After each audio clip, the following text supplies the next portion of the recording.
everyone.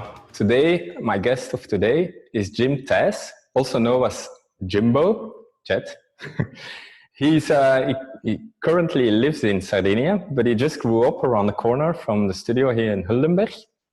He works as a triathlon coach, but he can look back at a 11-year of professional triathlon career with beautiful series of victories and places of honor. Like he won the Ironman twice in the age group from 18 to 24. He got 3 podium results in national elite championships, 18 top 10 finishes in Xterra World Cup races. 4 times he competed in Hawaii in the Xterra World Championships, and the list goes on and on. He even got a hill in Wales named after him, after he managed to cycle up the impossible hill as the first person. He loves pizza, me too, and he's just a nice guy, and when you see him, he enjoys life and just is always looking to have some fun. Hi Jim, how are you? Hi Ken, I'm fine. Thanks, and thanks for the nice introduction. most of it was 100% correct. Few things I don't remember everything you said, but some things were not 100%. I think I don't remember what, but anyway, it's all about it's the past, and life goes on. These are the results of the past, and I'm in the next chapter of my life. Yeah, I got it from your website, so maybe. Okay. No, but I think now I remember. It's like that I raced 4 times World Championships, and probably this thing was never updated because I did it many more times. So it's probably okay, even better. And yeah. So it's only things were added to it. Okay. Yeah, I was gonna say no lies in it. I was gonna say the list goes on and on. Yeah. Because, otherwise, the introduction would be too long. Maybe you can tell a little bit more about this impossible hill. Yes. So. But it's a long time ago. So yeah, it's actually that climb was called the Impossible Hill because nobody ever rode up that hill in a race, or maybe not even in training in that area where we had to race. So it was known as the Impossible Hill. But on race day we had 2 laps, and I managed to ride up twice. And I was part of the lead group, so there were all the other guys who saw what happened. So when we were at the awards after the race, they said like, okay, we have to change the name of this climb because we know of what happened today during the race is that Jim rode up the hill twice. So let's call it from now on, we call it Jim's Hill. Okay, nice.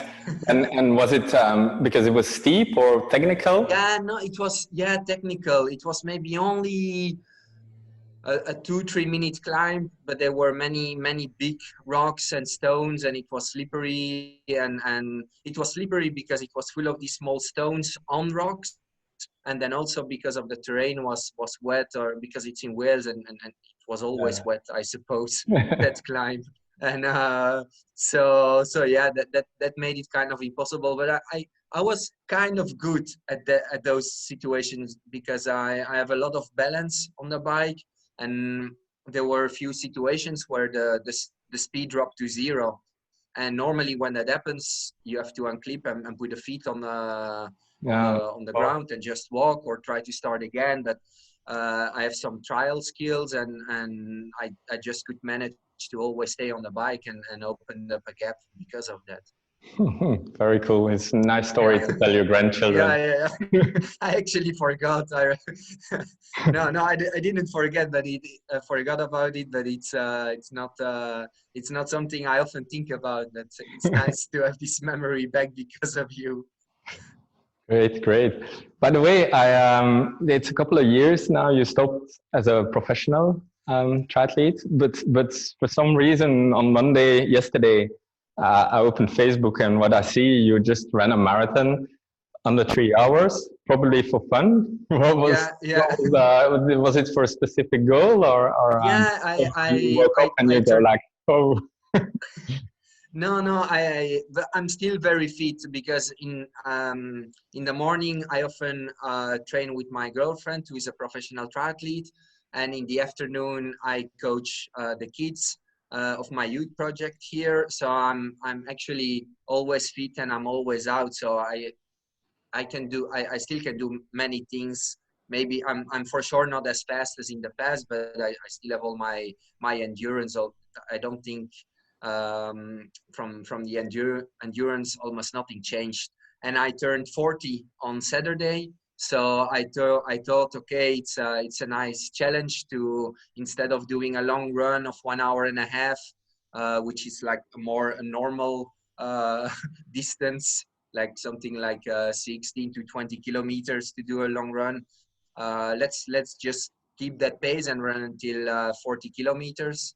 And so that's what I did. And at 40 kilometers, I stopped, and it was just under 3 hours. But Nice. it was just the normal endurance pace. I didn't try to run till my limit or try to set a certain mark or something. It's just when you stay within your limits and your fit, there is actually not a problem running a marathon. The problem is if you try to do it fast. Like if I would try to run every kilometer like 10 seconds faster, it might feel easy for 30 kilometers. Problems that will happen, but just like this at the normal endurance pace, I can still go on forever. Okay, funny enough, I turned 40 in April in Okay. full Corona time, and 5 days after I also ran a marathon just here. Okay. So, it was We have the same took a little idea. bit longer, but I enjoyed every step of it. So. Okay, yeah. No, but I stopped at 40 kilometers, so I have 2 kilometers missing. So Okay, if I would have I thought I saw you did an extra loop or something. no, it was 40 point and 200 meters or something, All but right. not 42 kilometers. I had to actually do an extra loop just because I wanted the 2 kilometers. get- I could see my house and I was like, oh no, let's go out again.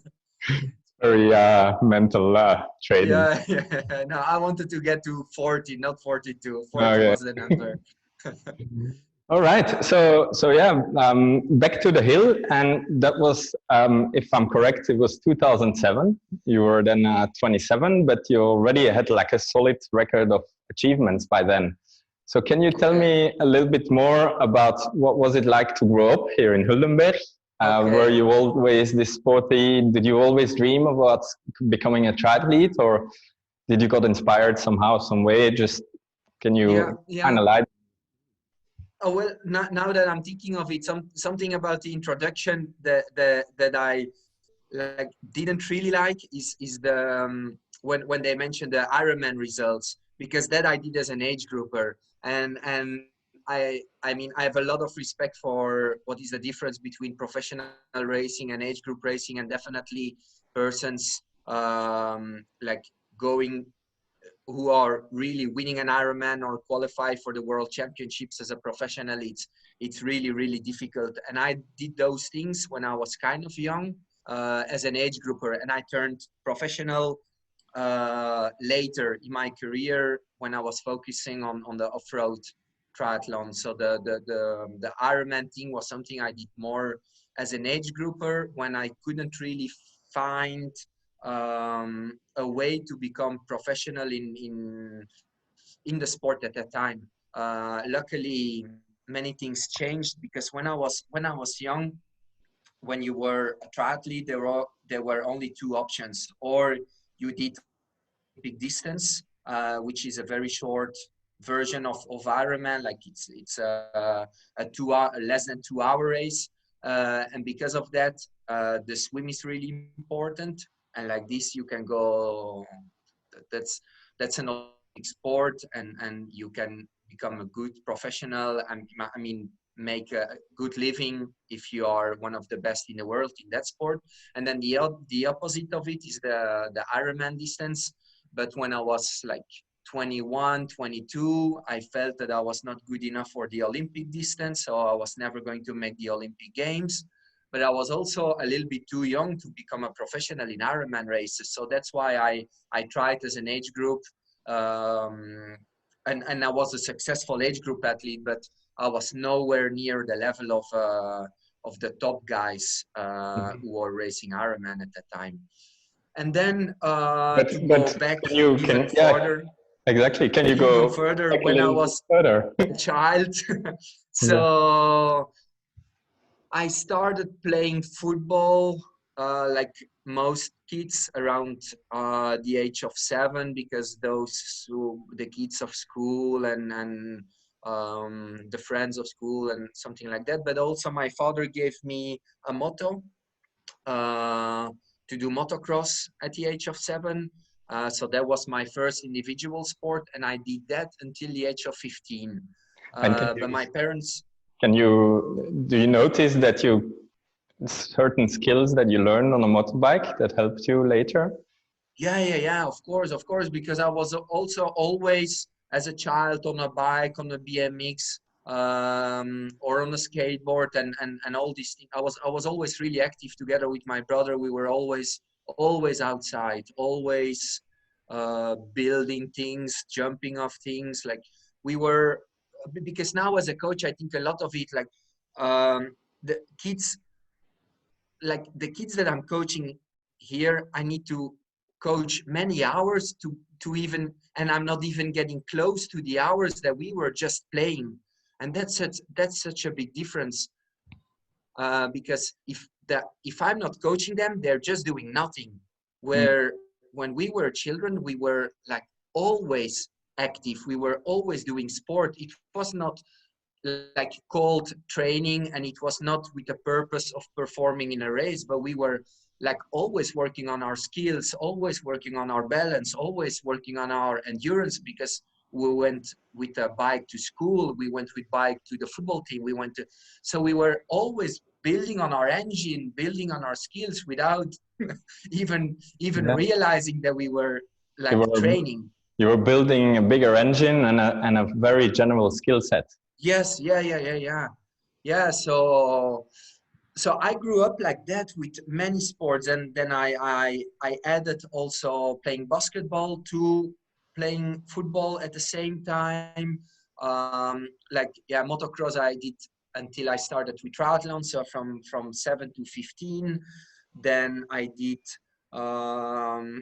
All of a sudden, with some friends, we thought to join the athletics team, and we were more playing around there. I think I did 2 races in 3 or 4 years. So it was not with the goal of doing like performing at races and doing athletics. And I remember one cross country running race, and my brother was lost, and I was just in front of him. Like we were way back because we didn't do any of these things like serious. We were just playing all those sports. We were not training for it.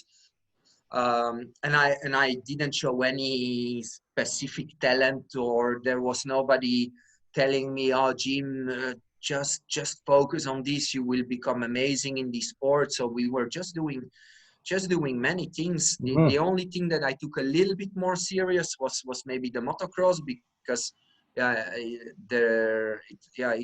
you need to be able to handle the bike well, and but my parents were divorced already from when I was at a very young age. So the motocross thing was with my father, where I spent a little time, and when I was with my mother, there was not a moto. So when I got older and I started taking the motocross a little bit more serious, I started like maybe training more specifically for it, but without a moto. So I was more on the mountain bike, more running,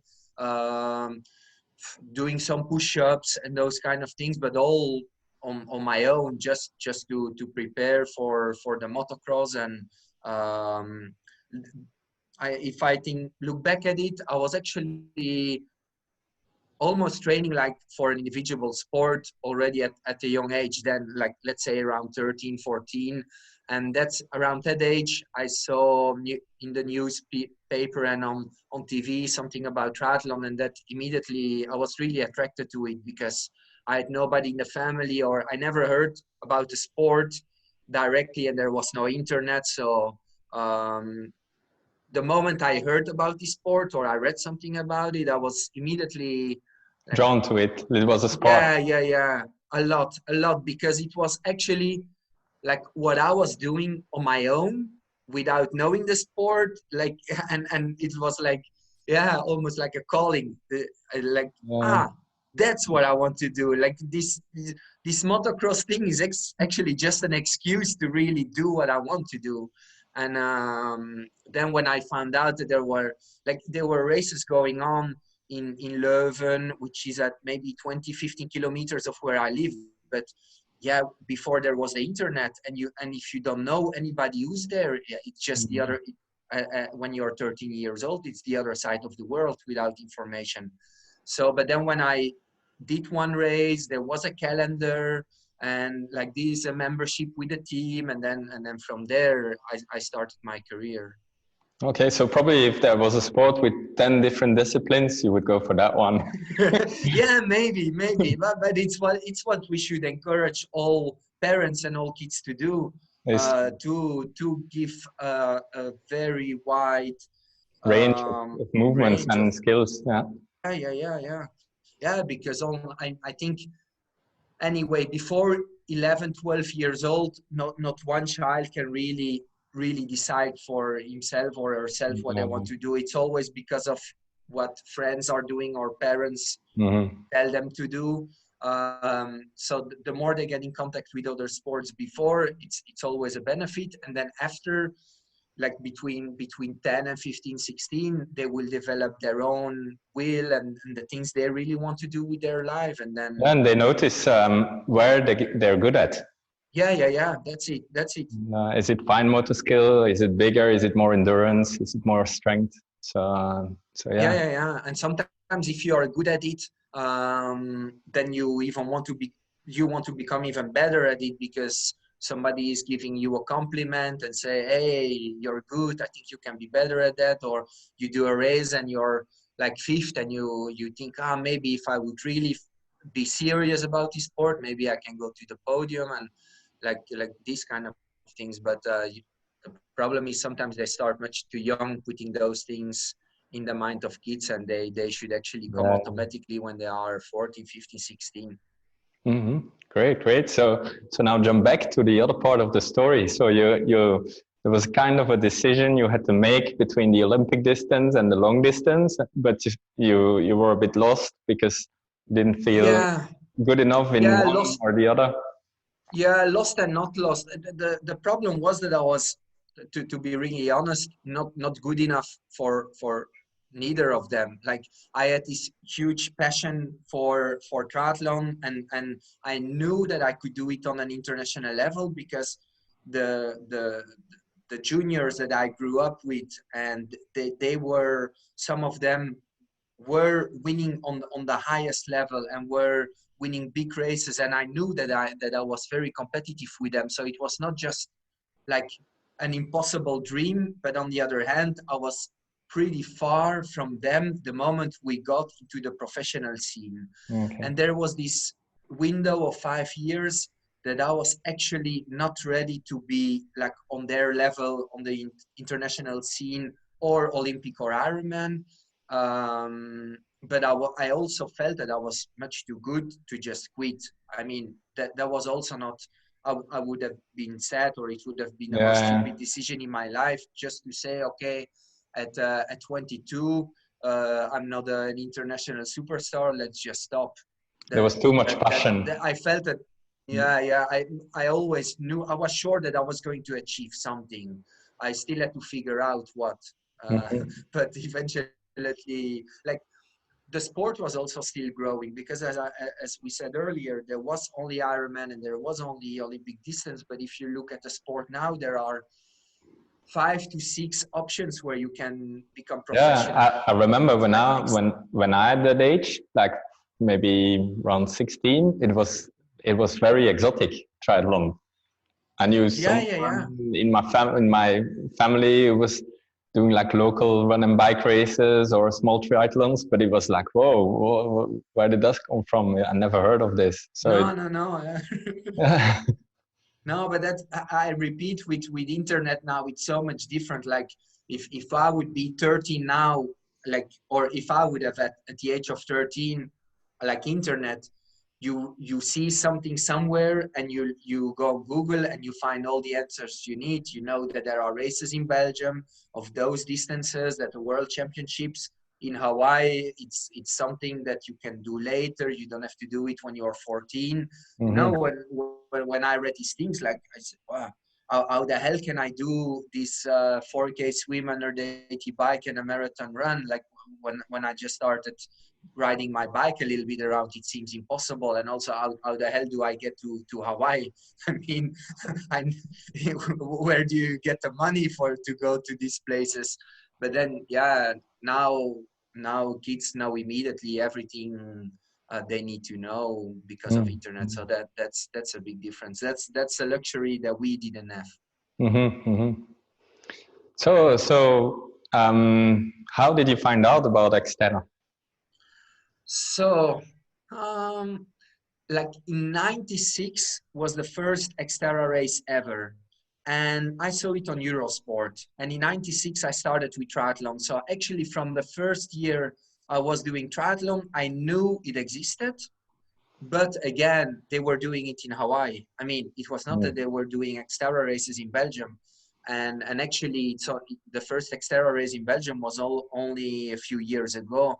Like 10 years ago, they were doing an off-road triathlon already in Belgium. But the first real Xterra branded race in Belgium, it's, I think 2016 or something. So it's even that's kind of new. But when I was doing Ironman races as an age grouper, Xterra started organizing events in Europe. And in the beginning, there were maybe 2-3 races. But then all of a sudden, in 2006, there were 5 races, I think. Sorry to interrupt you, but can you just, what is an Xterra race? Okay, so an Xterra race is almost like an Olympic distance triathlon. So the shorter version of an Ironman, and that's 1,500 swim. Olympic distance is 40K road cycling, but in Xterra it's around 30K, 35K mountain biking, and then it's followed by a 10K run normally on the road, the Olympic distance, and in Xterra it's a 10K trail run.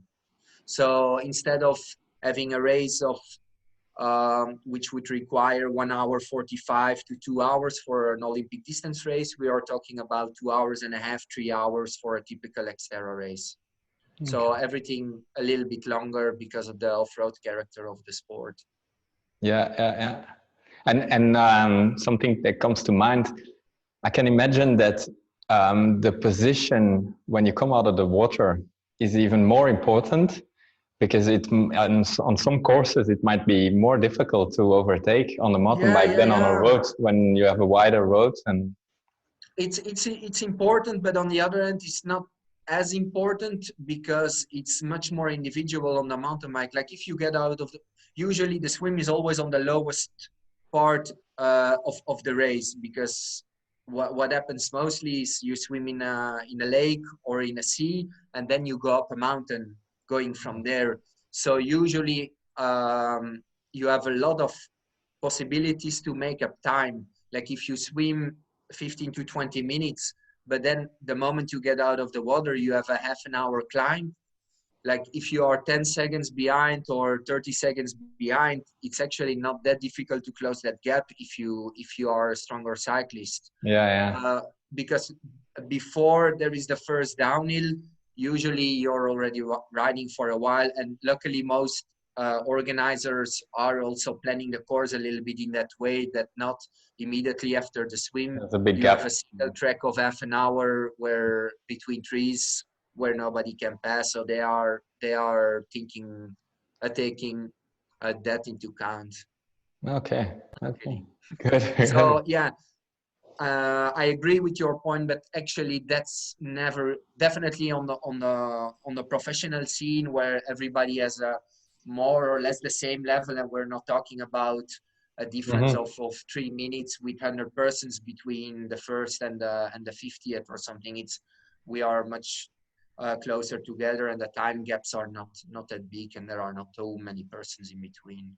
Okay. Okay. So what was actually your best discipline or your favorite, or is it the same, the best and the favorite, or maybe not? Yeah, I don't know. I think I have the most talent for running, but what often happened to me in Xterra races is that I was pretty tired after cycling or the first part of the run, and that I it happened a lot that I had very slow runs because of running out of energy of trying to do a very high pace for the swim and the bike and then running out of energy. So But isn't if you that would the look at aim of the race, to tire you out? yeah. No, the aim of the race for a professional is to do a result. So if you are completely destroyed and you get passed by 10 persons That's true. in That's the not. last 15 minutes, that's not a good day. You achieve the goal of being exhausted, but you don't achieve any any result or prize money. That's a problem. Yeah. Uh, but yeah, on the other hand, I had like the skills on the mountain bike where I could often like win some positions, like what we said earlier on very technical climbs or technical downhills. That was definitely my strength, and that's why I could have a lot of have a very nice career and having a lot of fun while having a good career as a professional in Xterra, and that would have been almost impossible in road triathlon, no matter what distance. Yeah, yeah. Now you mentioned the running. I remember we came together for a short running technique Yeah. introduction when I started to teach Yeah. not long thereafter, and I noticed immediately and afterwards as well when I was filming very good runners that you have still a lot of carryover from like how children run. Ah, So yeah. that's like it's almost, you run almost like a child. Okay. So, but in a good way, you know, Yeah. because they run very relaxed. Of course, nobody is perfect technically, No, but no. some are much better than others. But you could see you didn't have to think about it. It came just natural to you, and I think it's one of the reasons is definitely that you was always very sporty and never stopped moving. No. Often we see that people stop moving by the age of 12 until Yeah. 25 or some later, and then they pick it up again after they graduated, or even later when when they're 40, Yeah. and then it's starting from scratch actually. And Yeah. I Yeah. was very Actually, impressed about your technique, uh, your natural technique. probably from as we said earlier, from like even doing football at a young age, it just you run at all different kinds of speeds there, and then while playing in the woods, like sometimes you sprint up or down a hill or all these things. Mm-hmm. You don't think of it, but you're always working on your technique while doing those things. So um, yeah, definitely when I always felt like when I was running on a flat surface, a flat course, I can run really fast. Uphill, I have very stiff ankles, so there I'm not that natural. There I have to work more. Definitely when it gets steep, I really have to think of how I have to use my body, how to use my arms, my legs. When I'm running on the flat, I just have to, like almost like cycling, just push. I don't have to think too much. I just have to put the effort Go in. for it. Yeah. Yeah. Uphill, I have to think of my technique. Mm, yeah. To pick back into the story. So when was your first off-road triathlon race or Xterra or? So in 2006, and it's almost too good to be true or too funny to believe it, but it's actually where I'm living now. So my first ever Xterra was in Sardinia, in the town that I'm living now. And yeah, it's a crazy story. And I it was my first Xterra. The week before I had a crash, so I participated with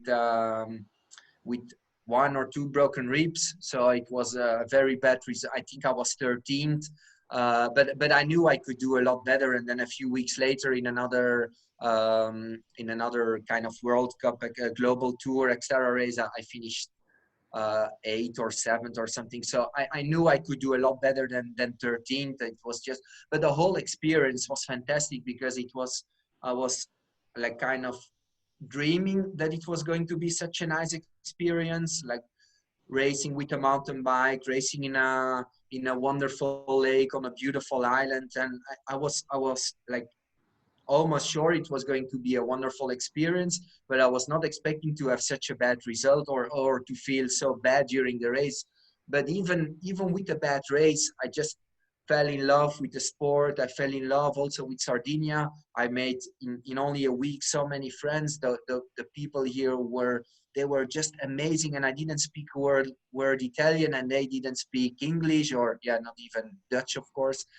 So and not even French. So the 3 languages that I could speak at that time, it was impossible to communicate. But it was amazing. Also, the other professional athletes were so nice. It was so much more friendly, a much better atmosphere than in all the road triathlons on international level or on the top level. And so I immediately knew that was going to be my life, or the rest of my career was going to be Xterra. And it only got the results got quickly better after that. And then I came back to Sardinia many times for training camps and other Xterra races. Yeah, it's like the mentality between road cyclists and mountain bikers and runners and road runners. It's definitely. It's a different sport and a different kind of person. But nowadays they tend to mix. But this only come the last couple of years. Yeah, I think you can compare it a little bit to what happened with trail running and marathon runners. Like usually an age group or even an elite marathon runner is going to be like a little bit more serious about his approach and his diet. And then you go to a trail runner and you will say, but I'm eating pizza and Snickers because I need to have as much energy as possible to get through the race. Like and instead of running, like I have to do this track workout and at this pace. Like a trail runner is going to be more, but today I run 4 hours. I don't even know which heart rate or which pace. That's something that happened also, that reflect a little bit the difference between road triathlon and Xterra. I think that's got something to do as well with the variables, because in off-road there's many more variables. The weather is a big factor. When it rains, okay, there's a difference when it's sunny or when it rains on the road, but when it rains in the forest or in the mountains, it's a much bigger impact than of course. And like that, there's many more examples of variables that come into play. So these little percentages in training probably have a less significant off-road than on-road. But of course, on the highest level, they will count for sure. But then even if you think of also on the highest level, like if you do like a road race, let it be triathlon or marathon or just running, or you do something off-road, like if you like on the off-road, you always have something extra that makes it enjoyable because you are at special places. You go on places where you can't even go if you just you take the car. You can't reach most of these things. So even if you have like not a great performance, there is still something like that made it unique or special. Like if you are running a marathon and you feel like shit, I mean, there is almost nothing enjoyable about all that race. Where if you do a trail run and you feel like shit, you still went to the top of that mountain. Yeah, and you you're came back still in down. nature as well. Yeah, and so you still achieved also that kind of goal that you were up, and that always makes us feel better. And when you are up, you look down and then you see a beautiful lake or a huge forest or a city that it's at 100 kilometers from where you are. And you know that doesn't happen when you have a bad day when you're running on the streets. Yeah, I can definitely relate to that. Yeah, you did many of these crazy Yeah. trail runs. Yeah. So yeah, so in your peak career, your peak years of your career, can you shine a little bit of light on what a training day for you looked like? So in season, Okay. how did you combine the three disciplines? What did a day look like for you? Okay. Yeah, it's difficult because it was such a long career and there were many changes in my preparation, also depending on the coaches that I had. But in general, I trained 2 to 4 times a day. That, yeah, you almost every day swim, bike, and run. There might have been like a strength session or something else, or for example a double swim, and yeah, like but 2 to 4 sessions almost every day. There were periods that I had a coach that required a recovery day once a week. There were periods that I never took a day off for maybe 10 months. But yeah, a typical day is like, or used to be 2 sessions in the morning, like let's say between 8 and 1, 2 sessions, and then an afternoon session or an early afternoon session and a late afternoon session. Um, yeah, that's a little bit how the day was built. Um, yeah, if you have Okay. any questions, just ask me, because I know it's very general what I'm saying, because it changed over time. But Yeah, and yeah, of course, and you also change, and your body changes, and yeah, sometimes you experiment with different approaches, and you see what throughout the years you get a good idea of what works and what doesn't work for you. yeah. But you mentioned, What I remember, what didn't work were the 35-hour training weeks. That just only made me tired. It went great for like maybe a month or 2 months, but I never got out of the winter or ready for the racing season like on my best level. Those are things that we did, and that works for some professional athletes, but for me didn't work. If I would go back, I would avoid doing crazy big weeks. I would stick to around 25 to maximum 30, but do that week after week, and yeah, be patient and be more confident. Like don't try to do any crazy sessions or crazy weeks just to think that this is going to make you better.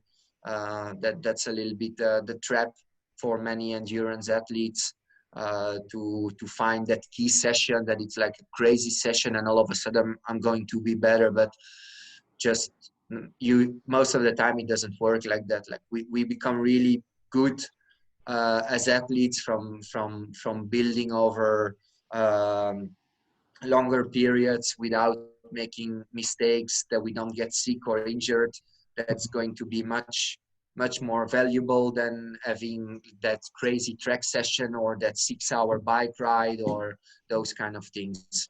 so it's more about the consistency than always Yeah, to for build sure. intent. Yeah, it's a little bit cliche, this word of consistency, but I mean, there is no way around it. That's actually what should be the aim and the goal for every athlete in endurance. Maybe also in other sports, but there are sports where, like if you're a 100-meter runner, yeah, I mean, they are going to get injured because it's so unnatural as a movement that you can't aim there to be really consistent, because you have to cross that limit. But in endurance sport, like not crossing the limit is almost going to guarantee you much more success than trying to cross the limit in the hope that a miracle is going to happen. Yeah, yeah.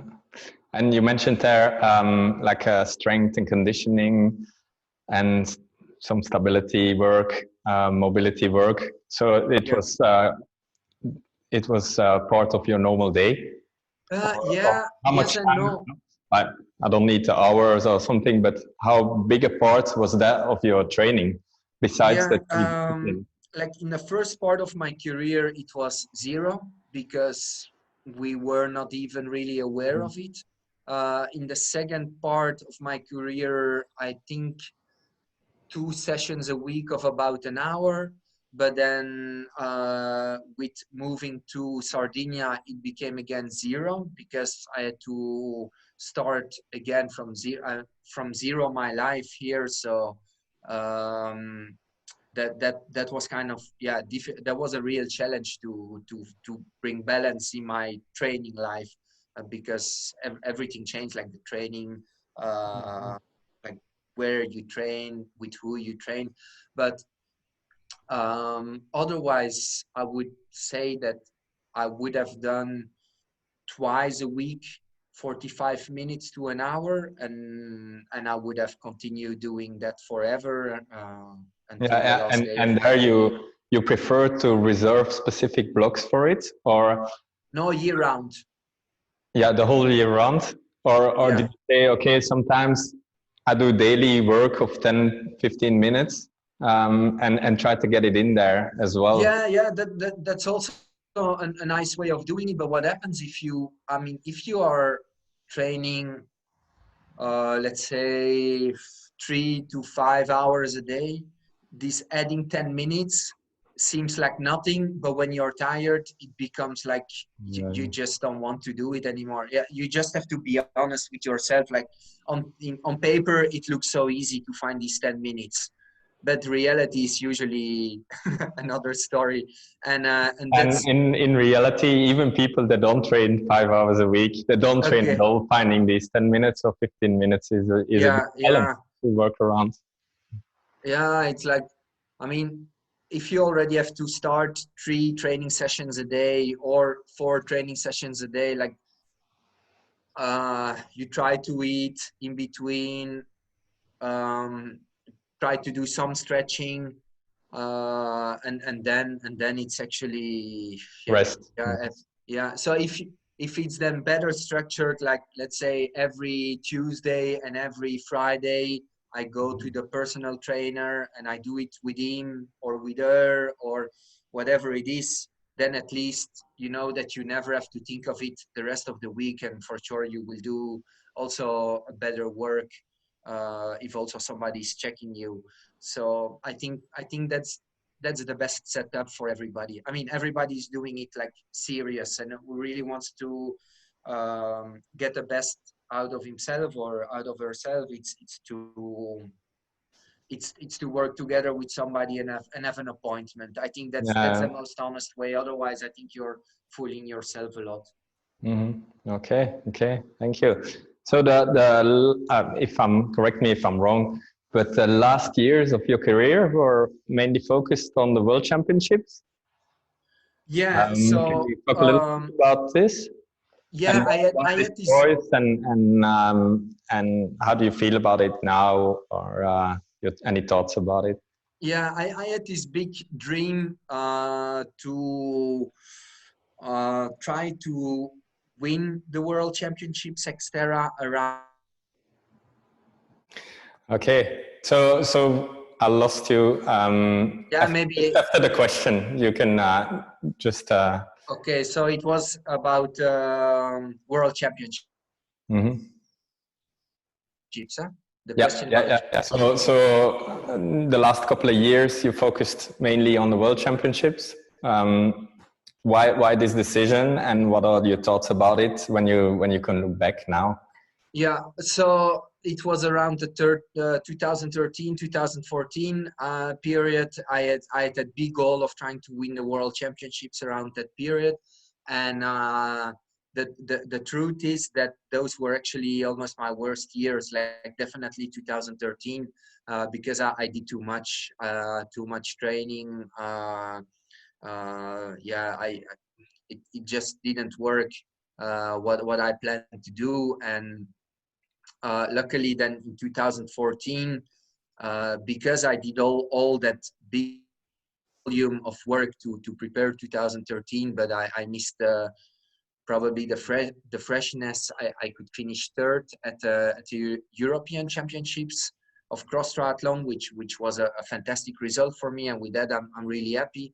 But yeah, the World Championship that in 2000, that period I didn't have a big result. So it's but a few years earlier I got 10th, and that's actually that was my best result on a World Championship. So I did other results like near like 13th and 15th, but yeah, and I can imagine very well if at 10th place at the Worlds, you start to have ambition, and you know it's possible. Yeah. Because I can imagine it's a very small world. You know, all the other guys on some kind of personal level.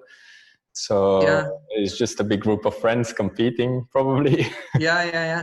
But what happened is, like, we had the World Championships on in Maui every year, and the first 3 years that I raced, I was 15th, 13th, 10th, and I absolutely loved that race. Like, it was the bike, there were almost no single tracks, but because of all the lava rocks, it was really technical, and it just suited me perfectly, that course. And also the run was perfect. But then they changed the course, and it became like a real climbers course. Like, there was still like almost no like, you didn't need really technical skills. There were more single tracks, but they were kind of easy. But they were like, I think 3 or 4 10-minute climbs, and then just very fast straight downhills, and then again 10-15-minute climbs. So that never really suited me. So I always went back to these World Championships with a goal to perform at my best. And maybe I had very good performances, but you could never see it really my results, because that course absolutely didn't suit me. And was it to open it up to more competitors? Or? No, I think it depends on the location. The race organizers always have to find like a hotel resort to have a partnership with, and the terrains. Like, for example, where we were racing at the first part of my Xterra career, where I finished 10th at the World Championships, we were not even allowed to check the course because it was all on private land, and they just opened it only on race day, and then they closed it again. So that was, for the growth of the sport, maybe not the best solution. Where they are having the World Championships now, and since 10 years now, the course is always open. Like, it's all big roads, and it's the best solution for the sport. It was not the best solution for me, but for the sport, definitely it was a big improvement. Okay, thanks. Let's talk a little bit about your coaching. So in Sardinia, you build up a coaching business. I could see that this is task coaching, but then you were coaching for Trinuoro as well. Trinuoro, Trinuoro is a town more in the north of Sardinia, in the mountains in the north. Oh, okay. So and they have a triathlon club or something where you coach. Okay. Yeah. So what happened is, I've always been coaching. Like, already when I was I think 18, 19, 20, I followed the coaching course of the federation in Belgium. So I had already a kind of degree from when I was very young. And then they started a new team in Overijse. The team already existed, but for 2 years there was no swimming pool. So there was a restart of the team, and they asked me to be the swim coach of the team. And so I became like the main coach of the team for all those years that I lived in Belgium. And so I've always been coaching, and I always liked it, but it was always like a small part of my life. Like, it was not my main career, it was not my main business, because I was a professional athlete. But then the moment I stopped my career, I was living in Sardinia. So I let the company grow, or my coaching company grow from Sardinia and not from Belgium or from another place. So um, the, the the Trinuoro team was the first team to ask me to coach them. So I took the commitment to coach there. The kids started winning almost everything from triathlon, even if it's a triathlon team, but they started winning the cyclocross races and mountain bike races. And so what happened is that the kids from the town where I'm living, or their parents, started contacting me because they were maybe not so happy with the way their teams were working. So I set up then a kind of youth project on my own without being part of a team here, like just a private school or team. I don't know how to call it. I just call it a youth project. And within a year, I got to 10 kids, and then I closed it. Otherwise, I can't guarantee the same quality. And now these kids are like some were already in sport, and they are like they improved. And then I don't like to brag with the result of the kids, but actually they're winning everything. So let's say it like this. You have all uh, reason, all yes, reason. yeah, but because it's also, of course, not only the work of the coach, and the kids also need a certain amount of talent. And there are also some problems in Sardinia, that the level is not as high as in Belgium, where if you have a cycling race for children or for, let's say, 13-year-olds in Belgium, maybe they are with 100 or 150 participants. Here they might be with 50 or 30, or so it's also easier to have like success as a coach if there is less competition. But on the other hand, I'm not even coaching them for the results. I'm trying to give them what I had at the child, or what we almost had naturally without even thinking of the races. And so I'm trying to give them an education into sports more than preparing for races. But anyway, they are so much more competitive than most of the other kids, because they are doing many other sports. And it's just fantastic. It's a success, and I'm having a lot of fun doing it. Yeah. Now you created your own competition, the North against the South, the both teams Yeah. that you're training.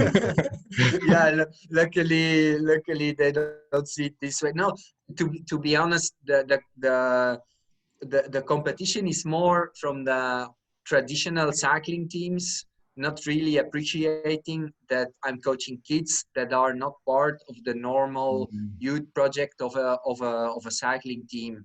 And like I have kids coming from a cycling team to my youth project, and then the teams, they see them running, they see them swimming, they see them doing cyclocross in the middle of the summer, and they just they can't handle it. They don't agree at all with my approach. And so I had them a little bit against me for for a year or half a year. But once they started then being in the front of all races, then they stopped complaining, and they just they just accept the situation. And they still Yeah. don't agree with it, but they learn to accept it. Yeah, it's a conservative way of thinking that has to be. Yeah. In the triathlon world, it's a little bit easier to bring my ideas. With the cycling world, I have like a lot of persons not agreeing with me. Yeah, eventually they will turn when the results are there. Yeah. That's it. No, but I was worried about it, because I never had like enemies in my life, or I was never into a fight, and all of a sudden I found myself in all these conflicts and all these discussions, and persons not agreeing with me, and me trying to explain that what I was doing was not against them, or what I was not trying to kill these children with letting them run half an hour instead of being always on the bike. And but yeah. Okay. Yeah, it's getting better, the situation. Exactly. But you offer also online coaching to. Yeah, from for adults, a little bit. Yeah, I wanted to say all over the world, but that's a little bit exaggerated. But I still have a few athletes in Belgium. Um, I'm thinking, yeah, like maybe also in some other countries, but a few like age group triathletes usually, some trail runners as well, and then also here in Sardinia a little bit from different sports as well. As I said, like not only triathlon but also running or trail running or mountain biking or cyclocross, a little bit different sports. Okay, yeah, and you're of course a big support to your partner, Elizabeth. Yeah. But that's just fantastic how good she became.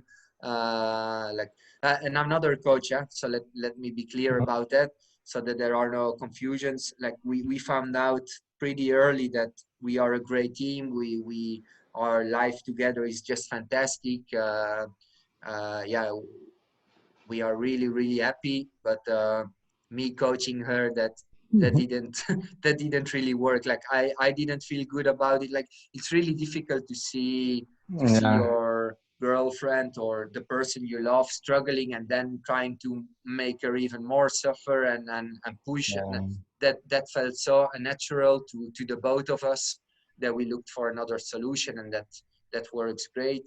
She's coached by Bella Bayliss, who used to be a very successful Ironman triathlete, and she's from Scotland, but she lives in Lanzarote. And now that they have an amazing partnership. But yes, my girlfriend, she's called Elisabetta. And She's she also has some impressive features on her. yeah, we didn't really like she for sure didn't believe that she could get to that level. I immediately saw that she had enough talent to become an international athlete or a professional triathlete, but we didn't know which level maybe she was going to do, like something like me, like racing for a top 10 or racing for a top 5 sometimes, or that was clear to me. But last year she started winning international events, and that's just that's just so fantastic, like that we were not expecting. Nice, very nice. So I want to be a bit respectful of your time, of course. No, it's okay. Usually I end with the question like I want to give people something practical, something that they can use immediately, like a tip or something you want to share. Okay. For now, I want to reach a little bit more people that are like they have this idea or they dream of one day they want to compete or they want just participate in a triathlon or in a off-road triathlon, and there might be it might be overwhelming to have these three sports, all these things that come on the sideline. Do you have some advice, something very practical that they can? Yeah. So Uh, actually, it's maybe not very specific, but also because I didn't really prepare for this question. But what a common mistake is that person are really focused on things that only matter when 90% of the other things are perfectly done. Like having like a 5,000 euro bike only matters if you did all the work that bike actually is going to make the difference. And the same with running shoes or a wetsuit, or because a challenge, an extra challenge of triathlon is that it's a kind of expensive sport. There you need to have all the equipment, but also all the registration for the races, yeah, like to go to a swimming pool. Like it's not something like that you just need to buy a pair of shoes and you're okay. There are certain investments you need to make, but it's not necessary to go to a nutritionist and to follow a special diet and to buy expensive products like supplements and all these kind of things, and you don't need a 5,000 euro bike when you just start with the sport. And so because you can also have a 500 euro second-hand bike, but you can also buy a 15,000 euro bike. So you have all these, but these like if you just want to start with the sport, just keep it very, very simple, because at the end it's also a very simple sport. All you need to do is be able to swim a little bit, ride a little bit, and run a little bit. And for all these things, you don't need a lot.